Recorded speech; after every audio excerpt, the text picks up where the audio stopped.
अस्सलामुअलैकुम, मेरा very good morning. डागो Lahore में आप सबको खुशामदीद कहते हैं जनाब। एक हंसती मुस्कुराती और ख़ूबसूरत सी सुबह के साथ मैं हूँ मुनीबा आसिफ। इस उम्मीद और इस दुआ के साथ कि आप लोग इस वक्त जहाँ कहीं भी होंगे ठीक ठाक होंगे, खुशबाश होंगे, अपना ख्याल रख रहे होंगे और अपने चाहने वालों का भी ख्याल खूब रखें, क्योंकि ये सर्दी बहुत ही ख़तरनाक होती जा रही है। मैं तो यही कहूँगी, क्योंकि सर्दी जितनी बढ़ रही है उतनी ही वायरल डिज़ीज़ बढ़ती जा रही है, वायरल इन्फेक्शंस बढ़ते जा रहे हैं, लोगों की सेहत बहुत ख़राब होती जा रही है। तो इस सर्द मौसम में एक दूसरे का ख्याल रखना बहुत ज़रूरी होता जा रहा है। अभी प्रोग्राम क्योंकि हम रोज़ाना की बुनियाद पर स्टार्ट करते हैं किसी अच्छी बात के साथ, किसी बामकसद बात के साथ, कि ऐसी एडवाइस आपको की जाए, ऐसी किसी बात के साथ आपका और अपना ताल्लुक़ मज़बूत बनाया जाए, जिससे हमारी ज़िंदगी भी अच्छी गुज़रे और आपकी ज़िंदगी भी अच्छी गुज़रे। तो ज़िंदगी में अगर मकसद ना हो तो ज़िंदगी जीने के काबिल नहीं होती है, बल्कि बेमायनी सी हो जाती है। और वो लोग जो इसे किसी सिमत के बग़ैर गुजारते हैं कहीं नहीं पहुंचते, और एट दी एंड उन्हें कुछ भी काबिल फ़ख्र हासिल भी नहीं होता अपनी ज़िंदगी में। इसीलिए ज़िंदगी का मकसद चुनना हर शख्स की मेरे ख़्याल से सबसे पहली तरजीह होनी चाहिए, ताकि ज़िंदगी कन्फ्यूजन में गुजारने की बजाय हम अपनी सलाहियतों को बरूए कार ला सकें।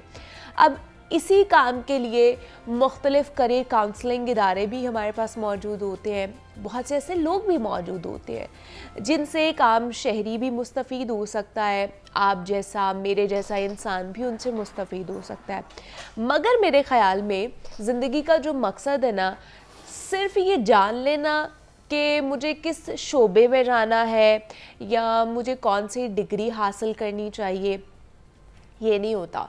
बल्कि ज़िंदगी का असल मकसद ये सोच है कि आप वो काम, वो शोबा या वो जो डिग्री है वो तलाश करें जिसमें आप लोगों के लिए ज़्यादा आसानियाँ पैदा कर सकें, जिसमें आप हकीकी तौर पर अपने मुआशरे के लिए कुछ कर सकते हो।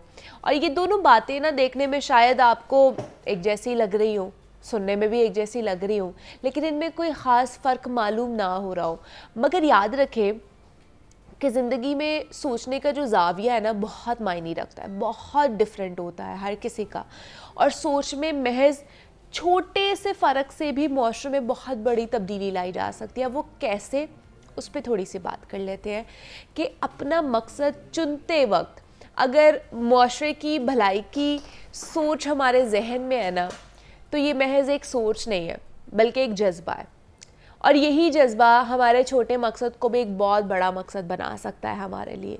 लेकिन अगर यही जज्बा किसी शख्स में पैदा नहीं हो सकता तो यकीन करें फिर उसका जो भी मकसद हो वो एक छोटा सा, बिल्कुल छोटा सा मकसद हो जाता है।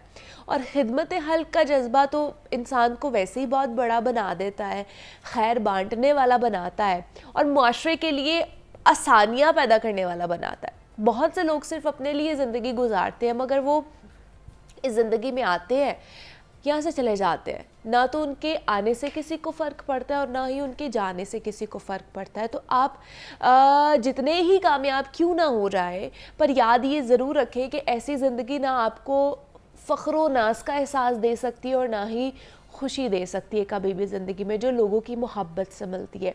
तो मेरे आज के पैगाम का लबे लुबाव ये है कि किसी भी इंसान का जो मकसद है ना, वो तभी मुकम्मल होता है जब वो अपनी ज़िंदगी में माशरे और लोगों के लिए कुछ अच्छा करके जाता है या कुछ अच्छा करता है। ज़रूरी नहीं है कि आपने लोगों के लिए जनाब बिल्डिंग्स खड़ी करनी है, आपने लोगों के लिए घर तामीर करने हैं, ज़रूरी नहीं है आपने किसी की फ़ाइनेंशियली हेल्प आउट करनी है। अगर आप कर सकते हैं फिर तो क्या ही बात है, फिर तो और आपको क्या चाहिए कि आप किसी की फ़ाइनेंशियली इस क्राइसिस में फ़ाइनेंशियली मदद कर रहे हैं।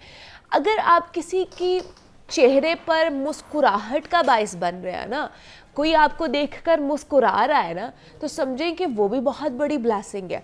वो भी अल्लाह पाक का एक करम है आपके ऊपर कि आपकी वजह से कोई मुस्कुरा रहा है, इस परेशान कुन हालात में, इस मुसीबत ज़दा हालात में मुस्कुरा रहा है और आप उसकी वजह बन रहे हैं। तो ये भी बहुत बड़ी नेकी का काम बनता है, अजर का काम बनता है। तो इसलिए अपने इर्द गिर्द लोगों का ख्याल रखना सीखें, सिर्फ अपने बारे में मत सोचा करें, लोगों के बारे में भी थोड़ा बहुत सोचने की कोशिश किया करें कि ये लोग भी हमारे ही हैं, हम ही इन लोगों से वाबस्ता हैं, इन लोगों का हमारे सिवा कोई नहीं है। हम जिस तरह अपने से ऊपर लोगों को देखते हैं, इसी तरह वो लोग हमें देखते हैं।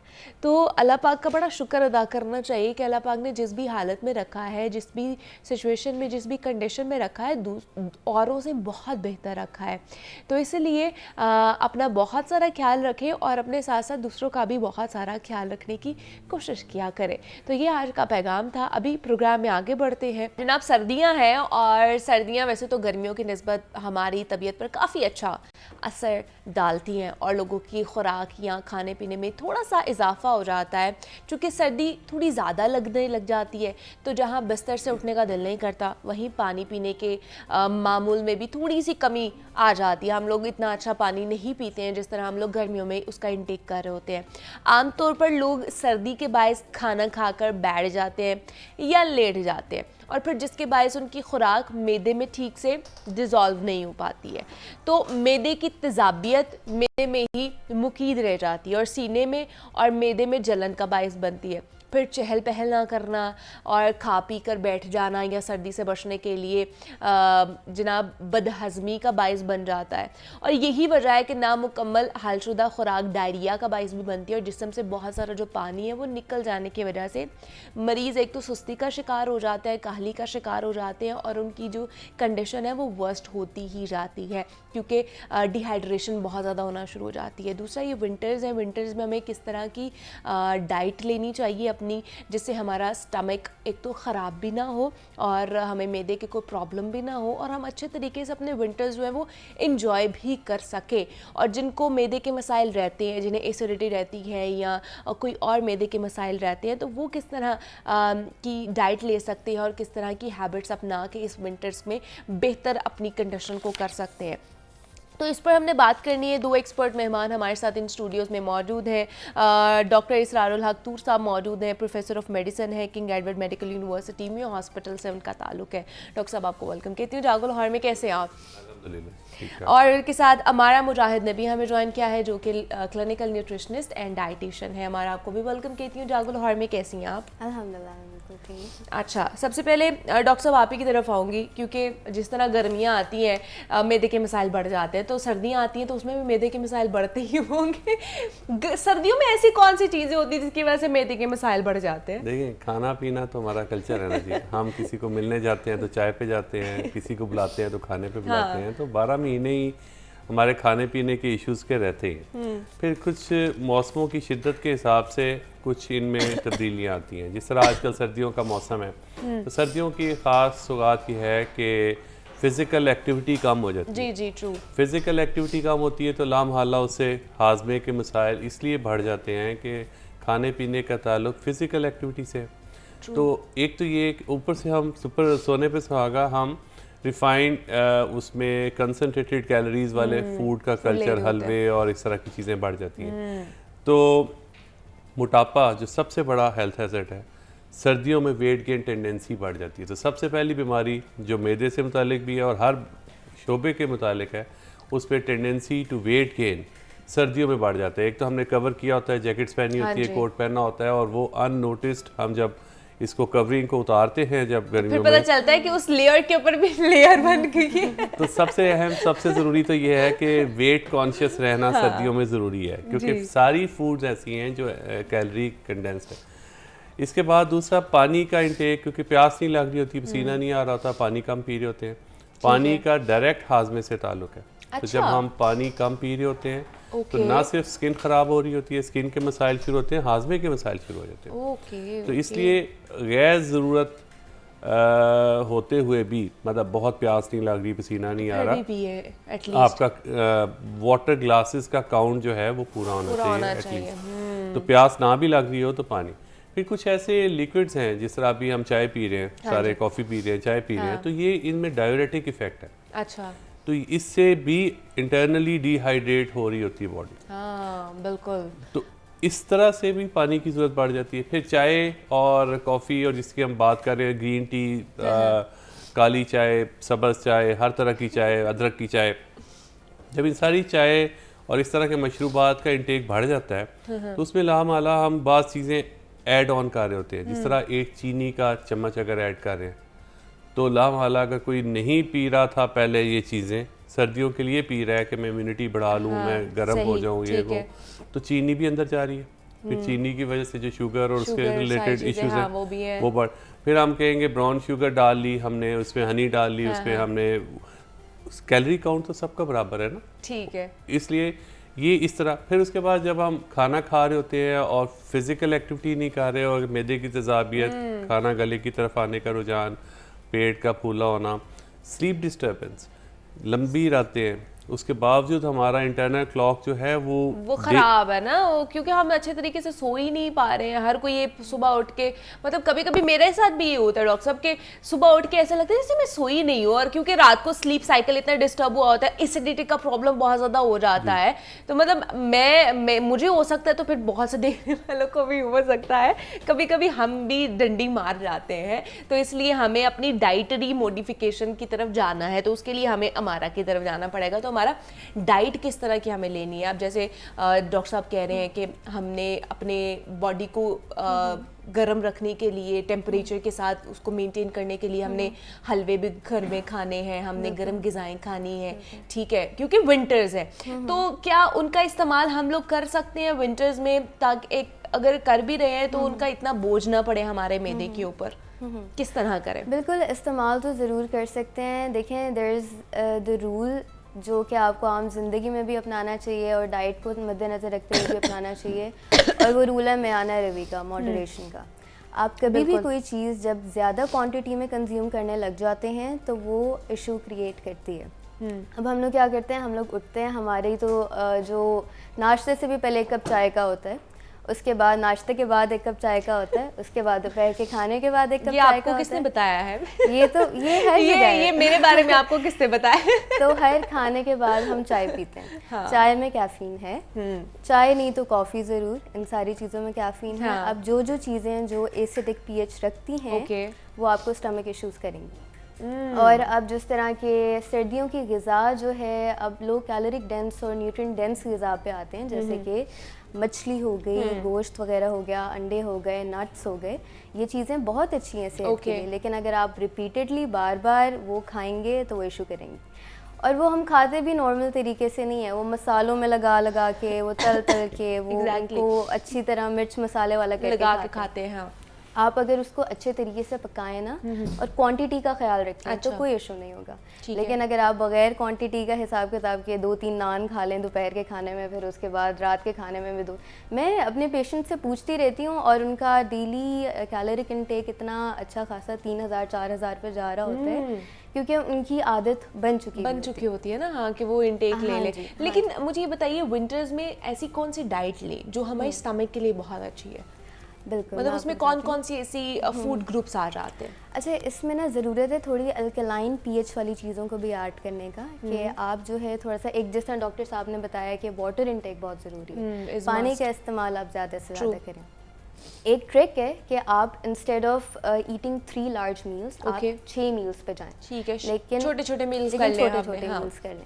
अब आप उन छोटे मील्स में आप रेगुलर चीज़ें भी अगर इस्तेमाल कर रहे हैं ना, जिस तरह के साग हो गया या बाकी भी चीज़ें, और वो पकी हुई कम मिर्च मसाले में है और कम ऑयल में है, तो वो भी आपको इशू नहीं क्रिएट करेगी। अच्छा, ठीक है। It's all about how you make it and how much you are consuming.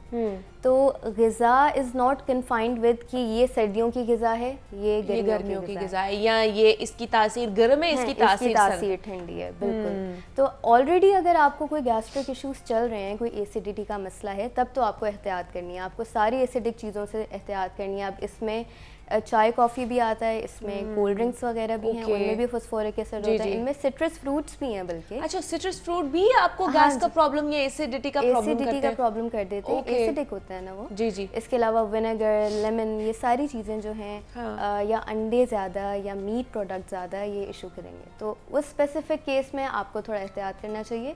Other than that you can take everything in moderation and in confined quantity. Confined quantity में या इतदाल में रह के आप कुछ भी खा सकते हैं, लेकिन फिर भी टाइमिंग का भी बड़ा मैटर करता है कि टाइमिंग आप क्या ले रहे हैं, किस टाइम ले रहे हैं। जो आपने सुबह लेनी है चीज़ वो आप रात को खा रहे हैं, तो फिर तो ऑब्वियसली आपका जो है ना वो ख़राब होगा, आपकी टाइमिंग ख़राब होगी। तो डॉक्टर साहब, जिनको एसिडिटी बहुत ज़्यादा रहती है उनके लिए क्या कह सकते हैं? मतलब अब जैसे अमारा ने कहा है कि जो सिट्रस फ्रूट्स हैं वो भी नहीं खा सकते हैं, कोल्ड ड्रिंक्स नहीं पी सकते हैं, हम इस तरह की कोई चीज़ नहीं खा सकते, तो घर में फिर क्या करें, क्या ऐसा खाएं, कोई टोटका हो या कोई ऐसी चीज़ हो? क्योंकि हमारे यहाँ पे जब भी एसिडिटी रिफ्लेक्स होता है ना, सबसे पहले कोल्ड ड्रिंक पी जाती है कि वो फ़ौरन से ना शायद मैदा हमारा एक्सेप्ट कर लेगा, वो गैस जो बनी हुई है ना वो ख़त्म हो जाएगी। तो वाकई ऐसा होता है, वो एसिडिटी जो हो तो उसके ऊपर से वो हमें पी लेनी चाहिए कोल्ड ड्रिंक? देखिए, कोल्ड ड्रिंक तो एसिड के प्रोसेस को बढ़ा देती है ना। अच्छा। और उसके साथ जो अच्छा सा जो डकार आ रहा होता है उसको लोग समझ रहे होते हैं कि शायद कोई रिलीविंग है, वो उसके अंदर इनबिल्ट है जी। ओके। उसका अपना उसका कार्बोनेटेड ड्रिंक्स का एक अपना कंपोनेंट होता है जो बाहर निकलता है। पर coming back to the topic, वो जो इशू है जी मैदे का, उसमें सिट्रस की बात की आपने। सिट्रस मैदे की इंटरनल लाइनिंग को इरिटेट करता है। ओके। और सब लोगों को नहीं करता। सबसे अहम चीज़ ये है, अगर वो लोग जो पहले से कुछ मैदे के मसाइल का शिकार हैं, सोजिश का शिकार हैं, हेलिकोबैक्टर का शिकार हैं, या किसी वजह से उनका मैदे का मुंह ऊपर से खुला हुआ है, तेजाबियत वापस आ रही है, तो उनके लिए ये इरिटेंट इफेक्ट आता है। लेकिन इसमें जूस का इम्पैक्ट ज़्यादा है as compare to whole fruit जी।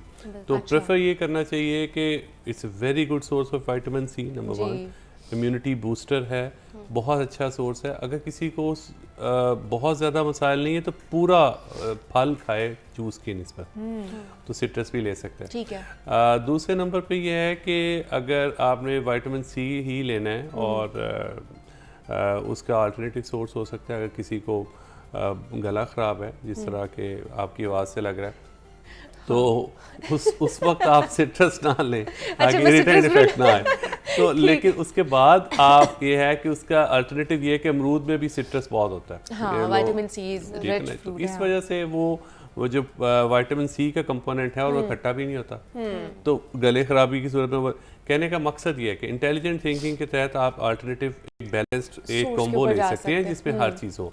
अंडे बहुत ज़रूरी है जी, पूरा एक अंडा सर्दियों की ग़िज़ा, मैदे के हिसाब से भी, ब्लड प्रेशर के भी, इवन शुगर के भी, कोलेस्ट्रॉल के भी।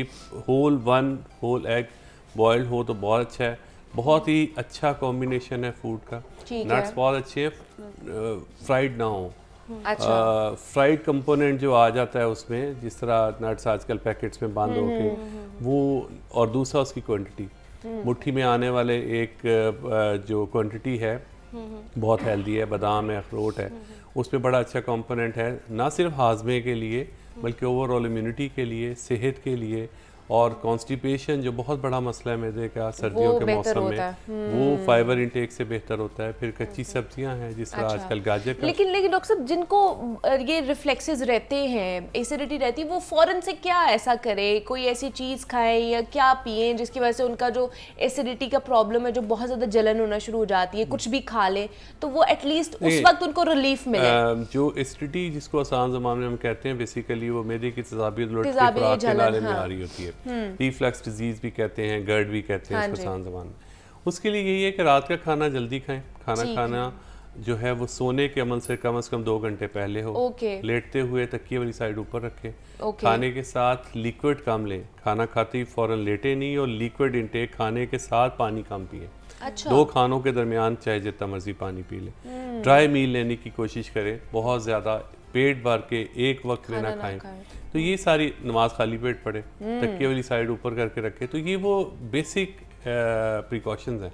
उसके बाद अगर किसी को हो जाता है सारा कुछ करने के बाद भी हो गया, तो फिर वाइट कलर के सिरप हैं फौरी रिलीफ के लिए, एंटीसिड्स उसको कहते हैं, वो ले लें। उसके बाद कुछ टैबलेट्स हैं, फिर वो डॉक्टर के मशवरे से बहुत इफेक्टिव ट्रीटमेंट है। फिर इसकी रूट कॉज है, अगर मोटापा है तो उसको कंट्रोल करना है, अगर कोई ऐसी दवाई खा रहा है जिससे वो तेज़ाबियत बढ़ने का अमल हो रहा है तो फिर उसका इलाज है।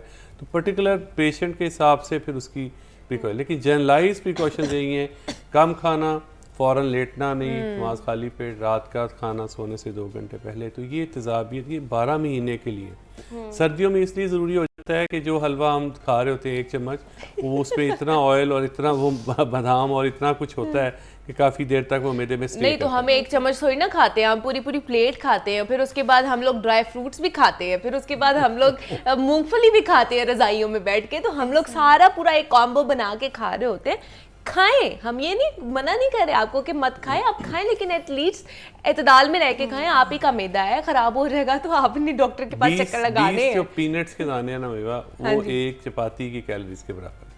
अब 20 पीनट्स के दाने एक चपाती के बराबर। अब ये सोचने की बात है कि एक टीवी प्रोग्राम के दौरान जो मूंगफली इतनी खत्म हो जाती है, वो हम कितनी कैलोरीज ले रहे हैं, उससे अंदाजा लगा।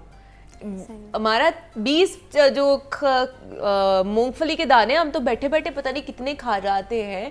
तो कितना खाना चाहिए? ड्राई फ्रूट भी हम लोगों को तो लगता है अच्छा सर्दियां आई हैं तो अब हमारे ऊपर भाई फर्ज हो गया है कि हमने ड्राई फ्रूट खाना ही खाना है, सुबह दोपहर शाम लंच में ना साइड पे अम्मी ने हमें देना ही देना है कि भाई आपने खाना है जरूर। लेकिन वो उसका ज्यादती भी, उसको भी कहते हैं कि वो उसकी तासीर गर्म होती है, पिंपल्स निकल आते हैं। फिर अच्छा पिंपल्स से मैं नहीं रिलेट करूँगी, पिंपल्स निकलने की तो कई वजूहात हो सकती हैं, लेकिन अच्छा एक और बात है इसमें, क्योंकि सर्दियों की ग़िज़ाओं को गर्म कह रहे होते हैं, कैलोरिक डेंस होती हैं, न्यूट्रिएंट डेंस होती हैं। अब मेटाबॉलिज्म आपकी बॉडी की टेंडेंसी है to convert the food into energy. अब सर्दियों में थोड़ा ये भी होता है कि वो थोड़ा तेज़ हो जाता है आपका मेटाबॉलिज्म। वो इसलिए होता है क्योंकि थर्मोजेनेसिस एक आप समझ लें एक चीज़ है कि आपकी बॉडी अपना टेम्परेचर मेंटेन करने के लिए शिवरिंग या ब्राउन एडिपोज टिश्यू है उसको बर्न करना ज़्यादा स्टार्ट कर देती है। तो उसी को मद्देनजर रखते हुए ना थोड़ा सा कैलोरिक इंटेक बढ़ भी जाता है आपका, कि थोड़ी सी ज़रूरत ज़्यादा हो जाती है। सही है। तो ज़रूरत जो है ज़्यादा जो हुई हुई है उसको पूरा करना गोल है। उसको बहुत ज़्यादा करने का ना मतलब एक तरीका अच्छा नहीं है। तो ये चीज़ें होती हैं इंडिविजुअलाइज्ड, कि अगर ये डिपेंड करता है कि वेट और हाइट और कैलोरिक रिक्वायरमेंट किसका कितना है और उस हिसाब से उसको कितनी कैलोरीज की एक्स्ट्रा ज़रूरत है। ये मतलब एक नॉर्मल बंदे की कैलोरीज 2000 से 2500 तक वेरी करती है, मर्दों में तो 3000-4000 तक भी कर जाती है। तो जिस तरह डॉक्टर साहब अभी बता रहे थे कि कुछ गैस्ट्रिक इश्यूज़ को मद्देनज़र रखते हुए कि कुछ प्रिकॉशंस हैं जो आपको लेने पड़ते हैं। सबसे इफ़ेक्टिव ट्रीटमेंट दवा ही होती है जो फ़ौरन रिलीफ देती है। जो डाइट है, diet is more about prevention, कि आपको आगे जाके ये मसला दोबारा ना हो। उस वक्त फर्स्ट लाइन ट्रीटमेंट तो दवाइयाँ ही हैं, लेकिन आप अच्छी ग़िज़ा रख के अपने आप को प्रिवेंट कर सकते हैं।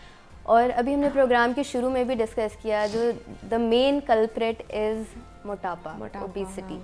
जिन लोगों में ज़्यादा वज़न होता है, जिनका ज़्यादा वज़न होता है, वो ज़्यादा प्रोन होते हैं स्टमक इश्यूज़ के। इसके अलावा अगर आपको ऑलरेडी एक स्टमक इशू है और आप कपड़े भी बहुत टाइट किस्म के पहनते हैं कि आपके पेट वाले एरिया पे ज़्यादा जोर पड़े, वो तो हम पहनते हैं कि हमारा मोटापा नज़र ना आए छुपाने के लिए, लेकिन वो रिफ्लेक्स को ज़्यादा वो ज़्यादा एग्रीवेट करता है उसको के। और इसके अलावा खाना खाने के फ़ौरन बाद कोई ऐसा काम करना जिसमें आपको झुकना पड़े, जैसे इवन इफ इट इज़ नमाज, उसमें झुकना होता है, तो खाली पेट नमाज पढ़ने का, या खाना खाने के फ़ौरन बाद सो जाना। हम तो आखिरी निवाला लेते हैं और उसके बाद सो जाते हैं, पता ही नहीं चलता हम कहाँ गए। तो देखिए मसले की जड़ तक जाना बहुत ज़रूरी होता है, और मसले की जड़ है हमारा लाइफस्टाइल बहुत ख़राब है, सबका सेडेंट्री लाइफस्टाइल है, खाते हैं पीते हैं सोते हैं, सारे दिन काम करते हैं, लेकिन ऑफिस वर्क होता है, बैठ के करने वाला काम होता है, थक ज़रूर जाते हैं, ये ज़रूर होता है कि हाँ हमने काम किया, लेकिन जो आपके जिस्म को काम करने की ज़रूरत वो तो आपने किया नहीं ना। तो इसलिए हम बार बार आपको यही कहते हैं कि अपने लाइफस्टाइल मॉडिफिकेशन के हवाले से थोड़ा सा काम करें, उसके ऊपर अपनी डाइटरी मॉडिफिकेशन करें। डाइट बेहतर होगी तो आपकी तमाम तर जो बीमारियां हैं ना, वो उनसे छुटकारा हासिल आप कर सकते हैं। हमारे साथ डॉक्टर इसरारुल हक तूर साहब मौजूद है। डॉक्टर साहब बहुत शुक्रिया आपके वक्त का कि आप यहाँ पर आए, और अमारा मुराहिद ने भी हमें ज्वाइन किया था, हमारा आपका भी बहुत शुक्रिया कि आप यहाँ पर आई। स्टमक प्रॉब्लम के हवाले से हम बात कर रहे थे कि किस तरह बेहतर की जा सकती है इन विंटर्स। तो यहाँ पे एक छोटी सी ब्रेक लेते हैं, मिलते हैं इस ब्रेक के बाद।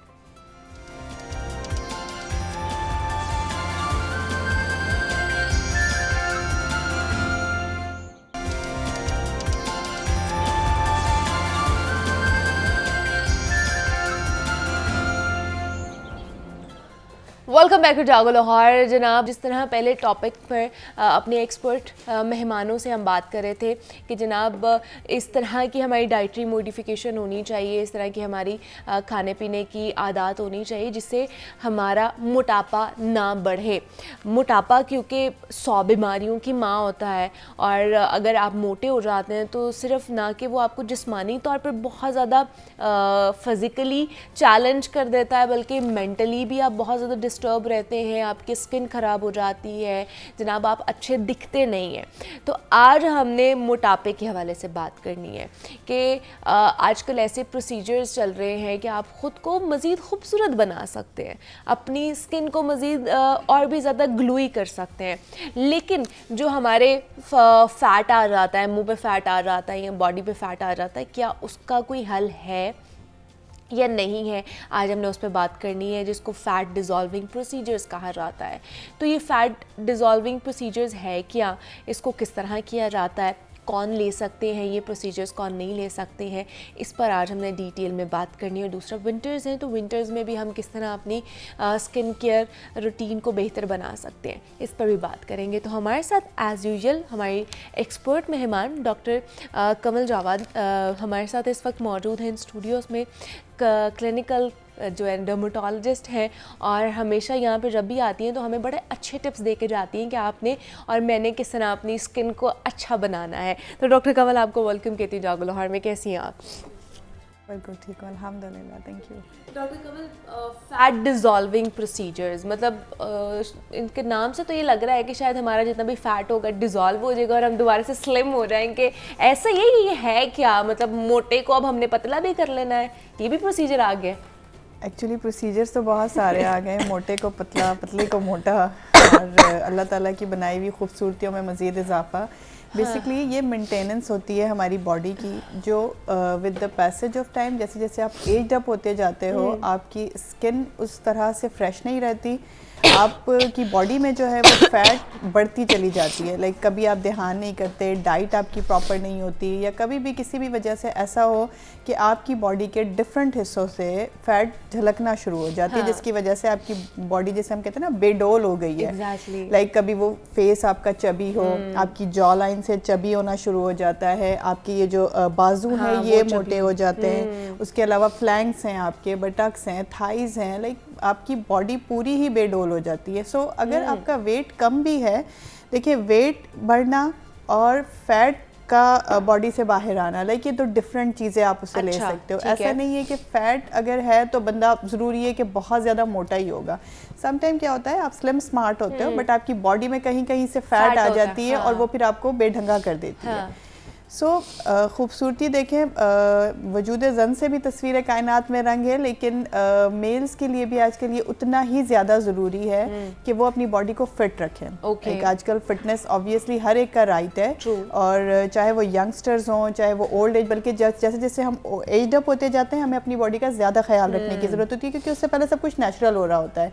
हम खा पी भी रहे होते हैं, इतना असर नहीं करता, हमारी बॉडी वर्कअप होता है, मूव करते रहते हैं, लेकिन जैसे जैसे आप एज अप होते हैं हम देखते हैं आप स्लो डाउन हो जाते हैं, ज़रा उतनी एक्टिविटी नहीं रहती। सो फैट डिज़ोल्वर्स बहुत सारे आ गए हैं, उसकी डिफरेंट फॉर्म्स होती हैं, जिसमें बहुत कॉमन हम डाइट प्लान कर लेते हैं। डाइटिंग से आप कर सकते हैं, आप जिम जाके कर सकते हैं, वॉक से कर सकते हैं। अगर आप अपनी डेली रूटीन में अपने मुंह को कंट्रोल रख सकते हैं, मुंह को कंट्रोल इन द सेंस खाने पीने में कंट्रोल एग्जैक्टली, तो फिर आपकी डाइट भी आपको काफ़ी हेल्प आउट कर देती है आपको फिट रखने में। ठीक है, लेकिन जिनका कंट्रोल नहीं होता वो फिर क्या करें? जिनका कंट्रोल नहीं होता उनके लिए ज़रूरी है कि वो वर्कअप अपना अच्छा करें। ठीक है, अपने ऊपर लाइक खाने के फ़ौरन बाद आपने पानी नहीं पीना, सुन्नत भी है। खाने के दरमियान में भी कोशिश करें पानी ना लें, 2 घंटे पहले या कुछ देर पहले पी लें पानी से, पानी, और खाने के 2 घंटे बाद आप पानी पी सकते हैं। ये एहतियात बहुत ज़रूरी है। बहुत ज़्यादा मुर्गन ग़िज़ाओं से परहेज़ करें। Once in a week, once in a blue moon okay होता है, आप ले सकते हो, बट आप डेली की बेसिस पर मुर्गन ग़िज़ाओं से जितना परहेज़ करेंगे उतनी आपकी डाइट मेंटेन रहेगी। उसके अलावा जो बहुत अच्छी चीज़ है वो ये कि आप अपने आप को कितना वॉक के लिए रेडी रखते हैं। इवन मॉर्निंग में, इवनिंग में ज़रूरी नहीं है। पहले सिर्फ एक ये मिथ था कि सिर्फ मॉर्निंग की वॉक ही ज़रूरी होती है। इट्स गुड, इट्स बेनिफिशियल, लेकिन अगर आपके पास टाइम नहीं है तो आप आफ्टर डिनर कर सकते हैं वॉक। इवन दो समटाइम ऐसा होता है कि मेरे पास बिल्कुल टाइम नहीं होता तो मैं इवनिंग में भी वॉक को प्रेफर करती हूँ। और एम्प्टी स्टमक वॉक आपकी फैट को बहुत अच्छा डिजॉल्व करती है, बजाय इसके कि आप, क्योंकि जो आप खा रहे हैं, खाना खाया फिर वो आपने वॉक की तो वो आपका वो मौजूदा खाना उसको फैट नहीं बनने देगा, राइट? उसको वो डिजॉल्व करेगा। बट जो बॉडी में आपकी फैट पहले से मौजूद है जिसे आपने डिजॉल्व करना है, उसके लिए ज़रूरी है कि आप जितना हो सके एम्प्टी स्टमक अपने आप को वॉक के लिए रेडी रखें जब भी आपको टाइम मिलता है, ठीक है? ये कुछ चीज़ें ऐसी हैं जो अपने लाइफस्टाइल मॉडिफिकेशन से कर सकते हैं। फिर बात करते हैं जो हमारा मेन टॉपिक है, fat dissolving injections.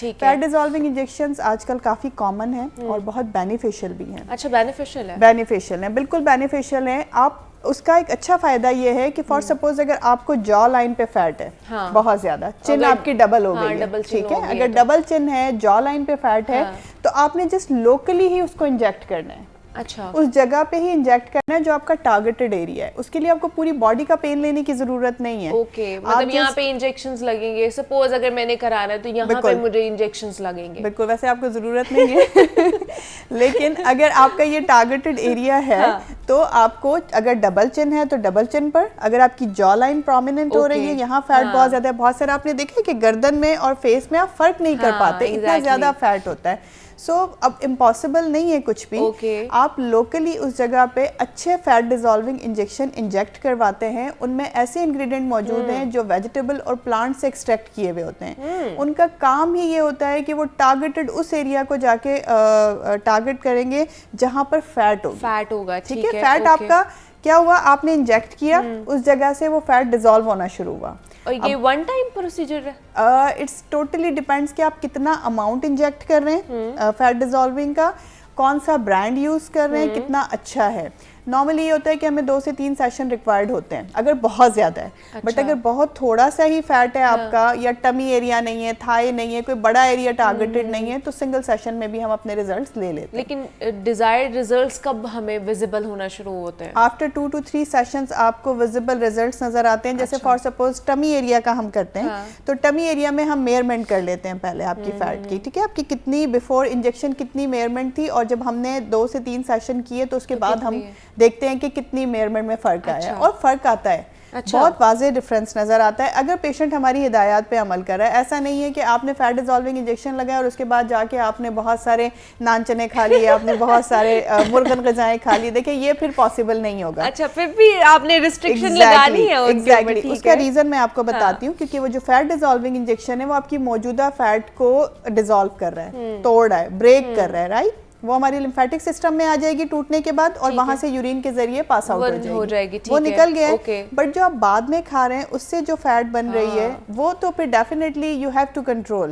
Again and again जो पहला जुमला था ना कि मुंह पे कंट्रोल, तो अगर वो करते हैं तो आप अपनी बॉडी को मेंटेन रख सकते हैं। सो फैट डिजॉल्विंग इंजेक्शंस अच्छे होते हैं। आपको अंटिल अनलेस कोई ऐसा हेल्थ इशू नहीं है जिसमें वो रेस्ट्रिक्टेड है। नहीं, लेकिन देखिए ना डॉक्टर कमल, जिस चीज़ का अगर अच्छी कोई है उसकी बात, तो कोई कहीं ना कहीं कोई बैड कॉम्प्लिकेशन भी हो सकती है, कोई ऐसी प्रॉब्लम भी हो सकती है।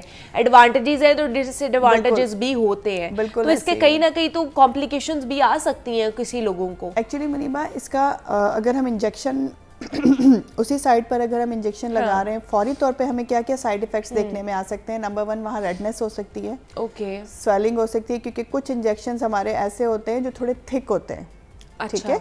तो जब वो इंजेक्ट करते हैं तो उस जगह पर उसको डिसॉल्व होने में थोड़ा टाइम लगता है, तो वो लोकली स्वेलिंग हो सकती है, रेडनेस हो सकती है, आपको टिंगलिंग सेंसेशन जैसे जलन हो रही है, ये कॉमन चीज़ें हैं, और जो 1 या 2 दिन में 24 आवर्स से लेके 48 आवर्स तक वो रिजॉल्व हो जाती हैं। अच्छा। ऐसा कोई प्रॉब्लम एज सच नहीं होता कि वो कोई मेजर किसी भी साइड इफेक्ट की तरफ जाए। Major side effect fat dissolving injections का एज सच नहीं होता अंटिल अनलेस कि आपकी टेक्निक ठीक ना हो, आपने टारगेटेड एरिया को प्रॉपरली चूज ना किया हो, ठीक है? आप गलत तरह से इंजेक्ट कर रहे हो, वही अगेन टेक्निक अगर आपकी गलत है तो आपको जो है वो कोई ना कोई साइड इफेक्ट ऐसा आ सकता है जो आपकी उस जगह को ब्रूज करवा सकता है, रेडनेस परमानेंट करवा सकता है, स्वेलिंग हो सकती है, पेन ज़्यादा हो सकता है। सो प्रॉपर टेक्निकल बंदा चूज़ करें, डर्मेटोलॉजिस्ट के पास जाएं, और कोई भी आपने जो प्लान चूज करना है उसमें आपकी पूरी हेल्थ हिस्ट्री उनके पास होनी चाहिए। अच्छा, लाइक आप परफेक्टली ऑल राइट हैं, आपकी लैब्स हुई हुई हैं, कोई ऐसा आपको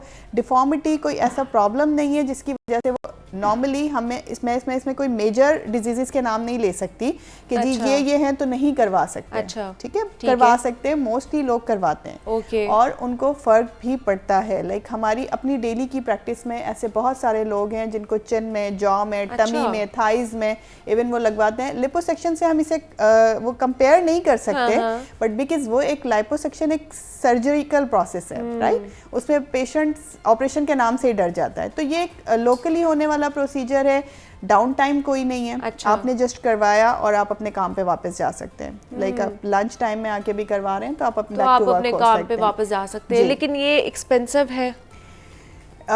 एक्सपेंसिव इन अ सेंस के थोड़ा एक्सपेंसिव है, बिकॉज ये इंजेक्शंस जो अच्छी ब्रांड के होते हैं, आपको पता है वो पाकिस्तान में अवेलेबल नहीं होते, वो हमें बाहर से मंगवाने पड़ते हैं। उनकी जितनी अच्छी ब्रांड होगी उस लिहाज से वो एक्सपेंसिव होता है, बट बहुत लॉन्ग टर्म प्रोसेस नहीं होता तो पेशेंट करवा लेता है।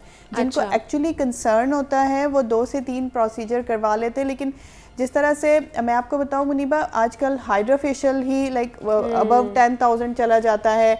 इस तरह की छोटी छोटी चीज़ें हैं, लेज़र हेयर रिमूवल है, इस तरह मतलब आजकल हर चीज़ 5,000 10,000 से बढ़कर ही होती है। तो ये इतनी ही रेंज में 10 to 20 की रेंज में आपको 1 सेशन आता है। अच्छा, सो इतना एक्सपेंसिव नहीं है। आई नो बहुत सारे लोगों के लिए इट्स प्रॉब्लमेटिक कि वो 10 to 20,000 पर सेशन, और हम ये 10 डेज में अगर ज़्यादा टारगेटेड एरिया है, ज़्यादा फैट है तो 10 to 15 डेज में रिपीट करते हैं। अच्छा, रिपीट करते हैं। और इसका मतलब अगर एक लिए सेशन, 2 लिए सेशन, तो इसका जो कह लें कि असर है वो कितनी देर तक रहेगा? 6 महीने, 1 साल, या 3 महीने, 2 महीने ही सिर्फ रहेगा? 2 to 6 years इसका असर रहता है। अच्छा, 2 से 6 साल? 6 साल तक। 2 से 6 साल। लेकिन ये देखें 2 से 6 साल असर इसलिए रहता है क्योंकि अगर आपने अपनी डाइट मेंटेन की हुई है, आपने अपने आप में मतलब वर्कलोड भी रखा हुआ है, आप मूव ऑन भी कर रहे हैं, आपने अपनी एक्टिविटीज़ भी रखी हुई है। ऐसा बिल्कुल नहीं है कि आपने अपनी एक्टिविटीज़ रखी नहीं है, आप डाइट भी वही खा रहे हैं जो आपको पसंद आती है, लाइक आप चूजी नहीं हो रहे हैं, तो फिर फायदा नहीं है। मैंने पहले ही उसकी थ्योरी बता दी, थोड़ा सा उसका प्रोसीजर बता दिया है कि उसमें मैकेनिज्म ही यही है कि वो आपको मौजूदा फैट जरूर बर्न करेगा, बट जो आने वाला फैट है उसे आपने कंट्रोल करना है।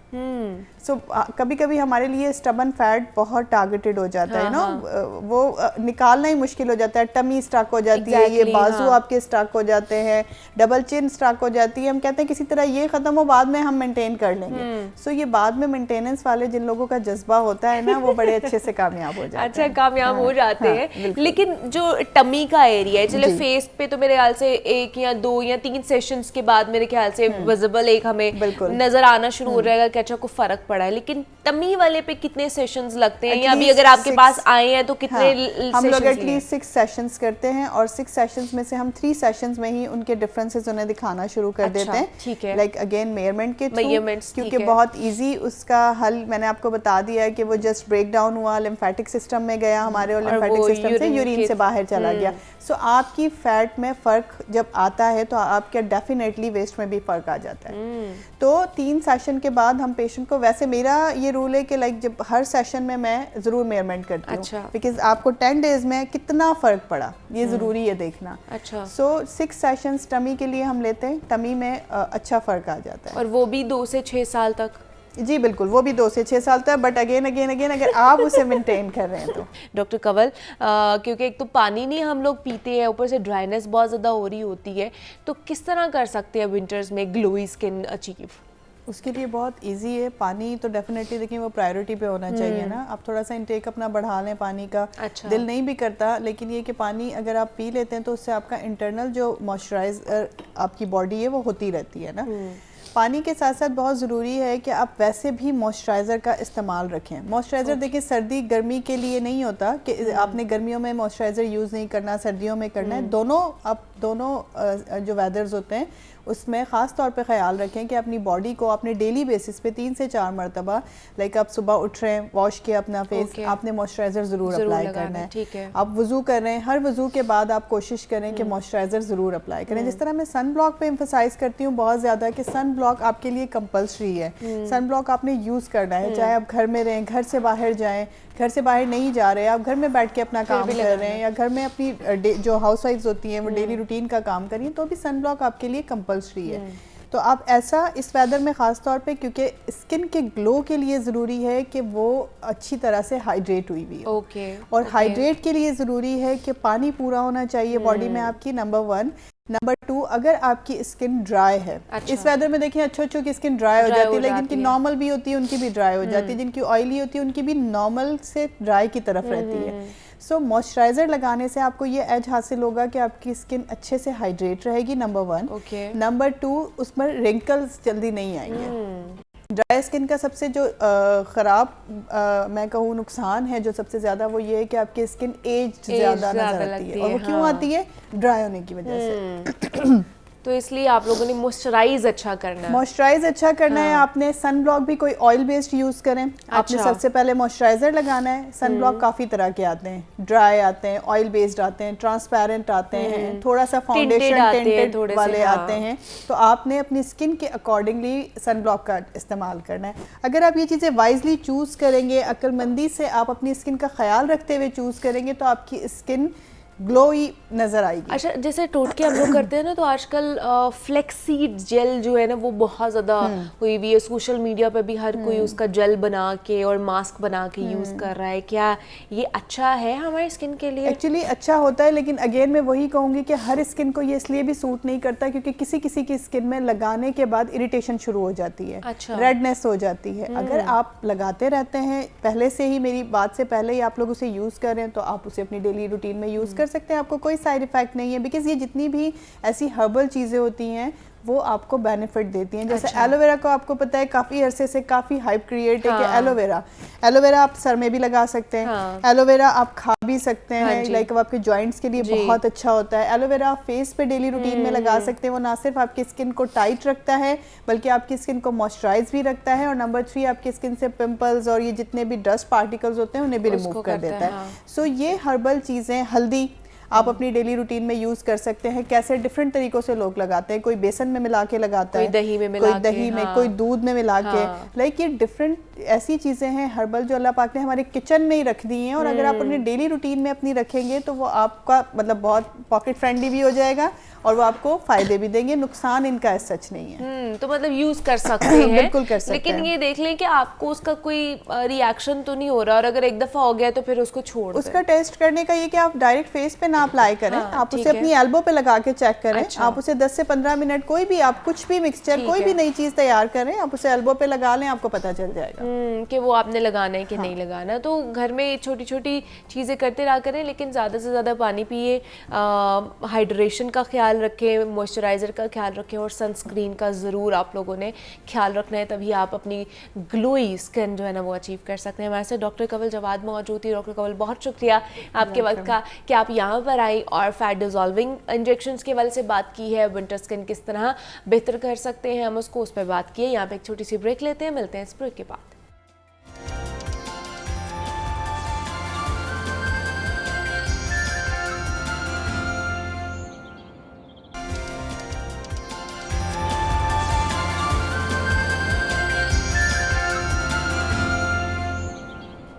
वेलकम बैक टू जागो लाहौर। जनाब, अब कुछ बात कर लेते हैं तालीमी मैदान के हवाले से, क्योंकि बच्चों की मौजें अब ख़त्म होने को आई हैं, क्योंकि कल से दोबारा से उनके जो स्कूल हैं वो रीओपन हो रहे हैं।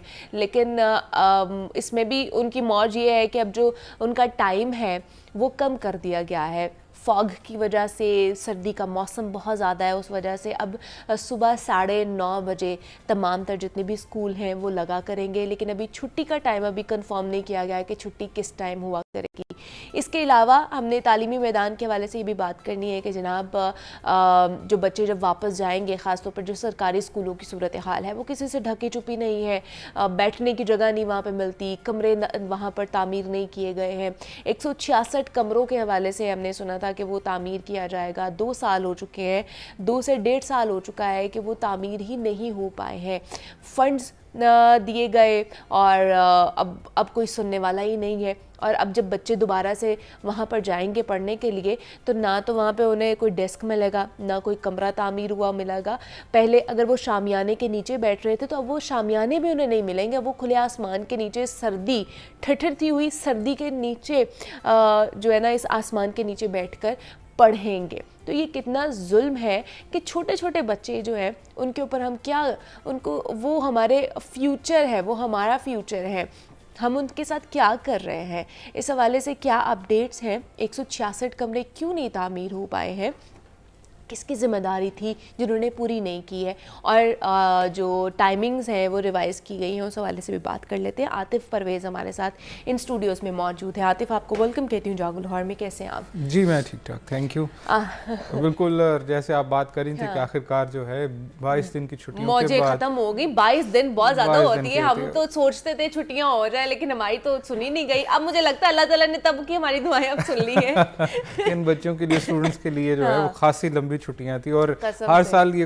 गुज़िश्ता कुछ 4-5 सालों से ऐसा ही देखने में आ रहा है कि और छुट्टियां बढ़ जाती हैं क्योंकि बाद में जब छुट्टियां खत्म होती हैं तो सर्दी की शिद्दत, फोग जो है बढ़ जाती है। और इस साल भी ऐसा है कि छुट्टियों से पहले स्मोक की शिद्दत बहुत ज़्यादा थी, इसको देखते हुए छुट्टियां पहले ही ज़्यादा दी गई थी, लेकिन जैसे फिर ही एक्सटेंड कर दी गई। और अब परसों से स्कूल, कल से स्कूल खुलने जा रहे हैं और इसमें कुछ चीज़ें जो चेंज की गई हैं क्योंकि सर्दी की शिद्दत है, उसकी वजह से स्कूल का टाइम जो है वो बदला गया है कि जहां पहले 8:30 बजे लगते थे अब 9:30 बजे जो है वो लगेंगे। छुट्टी के हवाले से नई नोटिफिकेशन में जिक्र था, ये कहा गया था कि डिस्ट्रिक्ट एजुकेशन अथॉरिटीज़ जो हैं वो अपने तौर पर टाइम्स जो हैं वो बताएंगे छुट्टी का, क्योंकि बहुत सारे सरकारी स्कूलों में इस वक्त डबल शिफ्ट है, तो अगर वो 3 बजे लेके जाते हैं तो अगली शिफ्ट जो है उसको छुट्टी कब होगी और वो अंधेरा हो चुका होगा।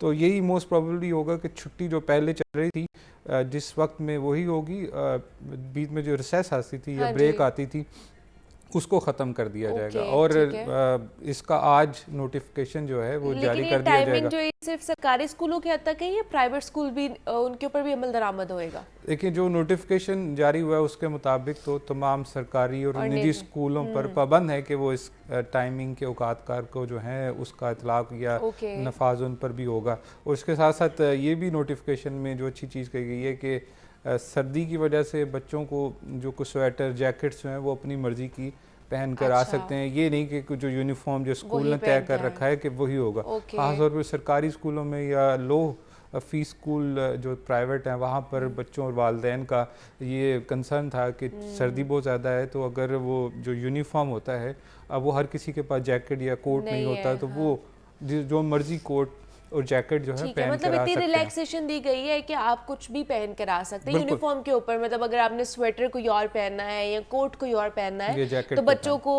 ये रिलैक्सेशन दी गई है कि वो पहन सकते हैं, कलर जो है वो पहन सकते हैं। बिल्कुल, ये एक अच्छी चीज़ है जो वालिदैन का कंसर्न था। और अब जो टाइम है ये 22 जनवरी तक ये नए जो औकातकार हैं ये नाफिजुल अमल होंगे। 23 जनवरी से पुराने औकातकार जो हैं वो महकमा स्कूल एजुकेशन का के दोबारा से आ जाएंगे। और जहाँ तक अगर फॉग की या स्मॉग की सूरत हाल बेहतर रही तो अभी जो रिपोर्ट महकमा मौसमियात से भी आ रही है कि 22 जनवरी तक ही शायद सर्दी की शिद्दत है, उसके बाद शायद इसमें कमी आना शुरू हो जाए, लेकिन देखते हैं आगे अगर कुछ चेंज ना तो बड़ी की जाती है लेकिन अचानक ही हर चीज तब्दील हो जाती है, बंदा क्या कह सकता है। बिल्कुल, महकमा मौसमियात अक्सर जो पेशगोई करता है वो उस तरह नहीं है लेकिन ये उम्मीद करते हैं कि बच्चों के जो आगे 9वीं और 10वीं के इम्तहानात हैं वो खास तौर पर इससे छुट्टियों से मुतासिर हो रहे थे और ख़ास टीचर्स और वालिदैन यही कह रहे थे कि किसी तरीके से छुट्टियां खत्म हो, क्योंकि बच्चे जो हैं मार्च से इम्तहानात का आगाज होने जा रहा है। तो आज जो है जनवरी, उसके बाद 2 महीने, 1 महीना, डेढ़ महीना रह गया उनके पास, तो उनकी तैयारी जो है वो लाजमी थी। जहाँ तक स्कूलों में सहूलियात और 166 कमरे 2.5-3 साल पहले मंसूबा शुरू किया गया था। बरतानवी जो एड है उसके उसके ज़रिए से केपी और पंजाब में कुछ स्कूलों में इजाफी क्लासरूम्स बनाए गए थे, लेकिन जब क्लासरूम बन गए और उनमें क्लासेस लगाना शुरू की तो उस वक्त ये इंकशाफ हुआ कि ये कमरे जो हैं वो यानी कि शॉक प्रूफ नहीं है, जंजला अगर आता है तो उनकी छतें जो हैं उनको बहुत ज़्यादा नुकसान होगा। तो उस वक्त फिर इनको खाली कर दिया गया और जो जिन अज़ला में ये क्लासरूम्स बने थे एडिशनल, वहाँ के सीईओज़ की सरबराही में कमेटियाँ बना दी गई कि ये जो ठेकेदार से उनसे दोबारा से इनको ऐसा एडजस्ट किया जाए कि अगर कोई शॉक आता है या जंजला आता है तो इनको नुकसान ना पहुँचे। और जो क्लासरूम में बच्चों ने जहाँ पे पढ़ना था उनको इब्तदाई तौर पर शामियानों में बिठा दिया गया कि वो शामियानों में बैठें और वहाँ पर उनको क्लासेस लगे। लेकिन आने वाले सालों में हमने देखा कि वो शामियाने भी हटा दिए गए, लेकिन क्लासरूम्स की जो तामीर होनी थी या तामीर मरम्मत होनी थी वो काम जो है वो लटका ही रहा, वो हुआ ही नहीं है स्टार्ट, उसको नहीं स्टार्ट किया गया। गाहे बगाहे इस हवाले से डिस्ट्रिक्ट एजुकेशन अथॉरिटी से पूछा भी गया और उनसे सवाल भी किया गया और उनका ये कहना था कि जल्द इसको ठीक कर लिया जाएगा। लेकिन कितनी जल्द, अब तो बच्चे दोबारा से स्कूल जाने वाले हैं, अभी भी 2.5-3 साल से ये कर रहे हैं, अभी भी कितनी जल्द इन्होंने करना है। अभी ये 2.5 साल गुजर के हैं और ये अभी भी वो कह रहे हैं जल्द कर लेंगे, जल्द कर लेंगे, लेकिन अभी तक हुआ नहीं। ये अब डिस्ट्रिक्ट एजुकेशन अथॉरिटीज़ के जो काम थे उनकी गफलत है, जिसकी वजह से बच्चे जो हैं वो खुले आसमान में बैठकर पढ़ने पर मजबूर होंगे या उन्हीं क्लासेस में ज़्यादा बच्चों को जो पहले से मौजूद हैं उनमें उनको बिठाया जाएगा, उनको बिठाया जाएगा, इस तरह मैनेज किया जाएगा। ओवरऑल भी देखा जाए तो लाहौर में 1000 नए स्कूलों की ज़रूरत है। ये डिस्ट्रिक्ट एजुकेशन अथॉरिटी के हुकाम का अपना कहना है कि हमने इस हवाले से डिमांड भी की हुई है और मतलब 4 से 5 हज़ार नए क्लासरूम्स की जो ज़रूरत है कि वो सिर्फ लाहौर की बात कर ले तो 4 से 5 हज़ार क्लासरूम्स जो हैं वो मांगे गए हैं कि उसके लिए फंड्स दें ताकि तामीर किए जाए। 1122 स्कूल हैं इस वक्त, 1120 स्कूल हैं लाहौर में और 1000 मज़ीद स्कूलों की ज़रूरत है। अगर जो स्कूलों से बाहर बच्चे हैं उनको स्कूलों में लाना है और जो नए बच्चे आ रहे हैं उनको एडजस्ट करना है।